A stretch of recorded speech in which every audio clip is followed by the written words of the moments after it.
আগের দিন খুব রাত হয়ে গেছিলো, তাই আর রুমের ভিডিও দিতে পারিনি। আমরা যে হোমস্টেটাই ছিলাম, অতিথি হোমস্টে, এটা একটা রুমে তোমার দুটো বেড দেওয়া হয়েছিল, এটা ওয়াশরুম, আর তোমার ব্যাক সাইডে একটা করে ব্যালকনি আছে। তো ব্যালকনি থেকে ভিউটাও দেখতে দুর্দান্ত লাগছিল, চারিধারে সবুজে মোড়া। তো আমরা এখানে 10টার মধ্যে ব্রেকফাস্ট করে আর বেরিয়ে পড়ি। তারপর আমরা চলে আসি এই মনেস্ট্রিতে।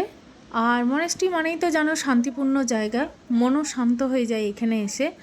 তো যাই হোক, আমরা তো এখানে পৌঁছাই, কিন্তু বললে বিশ্বাস করবে না, সিমলা এসে মনে হচ্ছিল যে আমরা ওয়েস্ট বেঙ্গলেই আছি।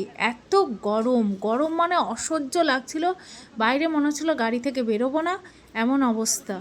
তো যাই হোক, তারপর আমরা এখানে ভেতরে যাই, ভেতরে যেয়ে নিয়ে এটারই তোমাদের সাথে ভিডিও একটা শেয়ার করছি। কি সুন্দর দেখো সাজানো, পুরো জায়গাটা পরিষ্কার পরিচ্ছন্ন সাজানো। আর এখানে বসে থাকতেও ভালো লাগছিল, কারণ বাইরে প্রচণ্ড গরম, মানে সিমলা বলে মনে হচ্ছিল না, মনে হচ্ছিলো ওয়েস্ট বেঙ্গলেই আছি। তো যাই হোক, এখানে কিছুক্ষণ থাকার পর একটু ফটো ভিডিও তোলার পর আমরা এখান থেকে বেরিয়ে পড়ি। ম্যাক্সিমামটা আমরা গাড়িতেই ঘুরি, চারিধারে তোমার সবুজে ঢাকা, মনে হচ্ছিলো যেমন আকাশে আর মাটিতে মিশে গেছে, নীলে সবুজে একদম পরিপূর্ণ হয়েছিল।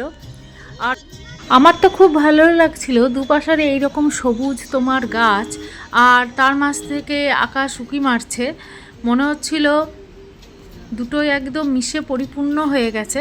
তো চলো নেক্সট ভিডিওতে আবার আসছি।